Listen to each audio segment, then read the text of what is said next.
ગઈ તારીખ 23/2/2025ના રોજ પ્રનગર પોલીસ સ્ટેશનમાં એક અપહરણનો ગુનો દાખલ થયેલો હતો, જેમાં ફરિયાદીની 15 વર્ષની દીકરી છે, એને આ આરોપી છે એ આરોપી અપહરણ કરી અને લઈ અને જતો રહેલો હતો. આ બાબતની હકીકત ધ્યાન પર આવેલી હતી, જેની તપાસ અમારા પ્રનગર પોલીસ સ્ટેશનના પીએસઆઈ કરી રહ્યા હતા. આ દરમિયાન માહિતી મળતા અને ટેકનિકલ સોર્સિસની મદદથી આ જે આરોપી છે એને શોધવા માટેના અમારા પ્રયત્નો ચાલુ હતા. આ દરમિયાન માહિતી મળતા આરોપી યુપી હોવાની જાણ થતાં આ જે આરોપી છે એને અમારી પ્રનગર પોલીસ સ્ટેશનની ટીમ છે ઉત્તર પ્રદેશથી પકડી અને લાવેલી છે. એને અટક કરવામાં આવેલો છે અને એના વિરુદ્ધ કાર્યવાહી કરવામાં. આ જે આરોપી છે એનું નામ સાયર ઉર્ફે સાહિલ અકબરભાઈ સંઘાર, અને એ આરોપી છે એ જે ફરિયાદી છે એના ઘરે જ 2 થી 3 વર્ષથી એના ઘરે જ રહેતો હતો અને એની સાથે જ કામ કરતો હતો.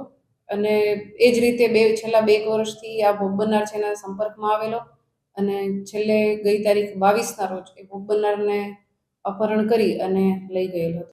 આ જે ગુનો છે એમાં ભોગ બનનાર જે દીકરી છે એને હાલ નારી સંરક્ષણ ગૃહમાં રાખવામાં આવેલી છે.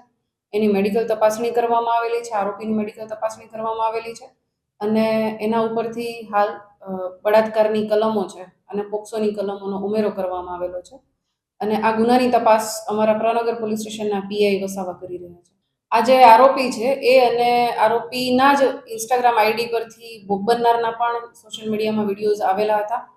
ટેકનિકલ સોર્સિસની મદદ લેવામાં આવેલી હતી આરોપીને પકડી પાડવા માટે અને ટ્રેસ કરવા માટે, અને એને અંતે અમારી પ્રનગર પોલીસ સ્ટેશનની ટીમ દ્વારા ઉત્તર પ્રદેશથી પકડવામાં આવે. સાહિલને મદદ કરનાર અન્ય એક વ્યક્તિ છે જેની સંડોવણી ખુલી છે, એનું પણ ગુનામાં આરોપી તરીકે એને મદદગારીમાં લેવામાં આવેલો છે.